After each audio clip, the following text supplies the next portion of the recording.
Hey guys, I wanted to post this video just in case anybody was trying to put a universal catch can on a 15 plus WRX.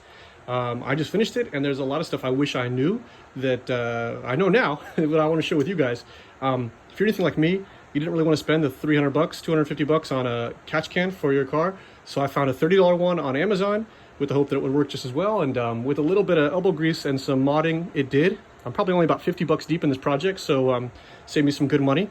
But some things I want to point out. So I attached it here off of the battery tie down, and you might think, well, that's a bad choice. That's actually where Mishimoto has you install it. So I figured they probably know what they're talking about. And if you get in close, so here's the bracket. It comes with this crappy steel bracket that's actually pretty long. So I had to cut it down here. And then you'll notice right here, I had to shave the back end at an angle and notch it. If you try and put it in flat, straight out, it'll hit the windshield wiper reservoir like this. So you have to kind of actually cut it at an angle and then notch it, because there's this piece of steel that sticks out like this, right? But anyway, I went ahead and painted it. It's already kind of chipped, but I painted it satin black, some Krylon Fusion, right? Catch can here, like so. It comes with the 3/8 fittings already and a couple of the worm clamps like this. It does give you one line that's not nearly long enough. That line will actually take you like one direction, but it won't be enough for both depending on where you put it, especially if you put it right here. So I had to get a second line, which was just a few bucks off Amazon once again. So I ran them like so. What I did, where a lot of people kind of go a little bit differently, you'll notice that this is where the pipe was. There was the solid pipe that connects it from the factory that kind of goes right here, and you can see where the little pop rivets anchor it like this. If you try and cut into that, it's actually very, very rigid plastic. And if you try and do like a 5/8 to 3/8 splice, it will not go. It's actually crimped and bent in very weird angles. So it was just a nightmare. So what I did instead is take it a little bit further down the line.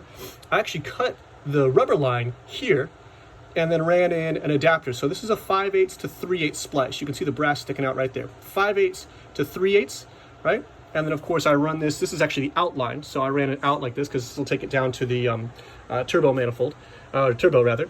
Okay. On this end, what I did is, it's hard to see, but down in here, this is where the line comes up and it meets the hose, the plastic part, like right about here, and then it kind of goes over this way. I had to pull it out. This is very difficult to get lodged in there. It's another 5/8 to 3/8 splice, but getting it to anchor in there, past the barbs, is very difficult. What I ended up having to do is take a little bit of motor oil and grease the barbs to get it to slide in. And then on the other side of it too, the 3/8 side, I actually had to grease the barbs with motor oil as well. But once I got it in there, it was just fine. I put worm clamps at every juncture, like so. You'll see there, 1 and 2, like that, and then ran it in. So here's the inline, like so. But just some things I wanted to point out, because it was actually, once I knew what I was doing, it wasn't that hard. As long as you have all the right tools and, well, not tools, but right materials, it should be fine. As I said, I'm about 50 bucks deep in this whole thing. I think it looks pretty good. All said, you know, it's a nice catch can. It's 30 bucks, but it's actually nice and anodized. It actually looks all right. And then I think the lines look good. When I put the engine cover back over, you won't see anything more than just a couple of new lines on here. So anyway, good luck to you guys. Let me know in the comments if there's any questions you got.